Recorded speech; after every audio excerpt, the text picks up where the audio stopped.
भारत पाकिस्तान मध्य Asia cup हेबो कि नहीं, भारत पाकिस्तान सहित T20 वर्ल्ड कप खेल कि नहीं, ए सबू को नहीं एबे आसी एक बड़ खबर।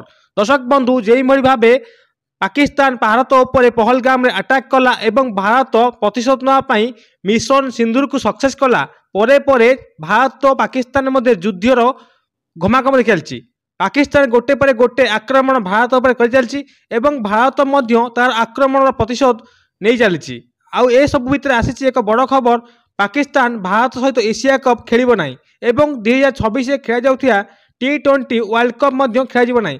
सबुठ बड़ कथा है एशिया कप रे बर्तमान पाकिस्तान खेल ना एवं पाकिस्तान बदल में आउ एक नूतन दल एशिया कप रे सामिल हेबो बोली एबे आलोचना चलती। सेमती किसी ऑफिशियल अनाउंस हो ना बेले एबे बीसीसीआई तरफ एमती किसी आसूसी जे एशिया कप रे नुआ एक दल खेलिए बोली जना पड़ुची एवं पाकिस्तान सहित इंडिया कौन दिन भी गोटे भी मैच आउ जीवन में खेल हेब ना। ये हूँ सबुठ बड़ अपडेट।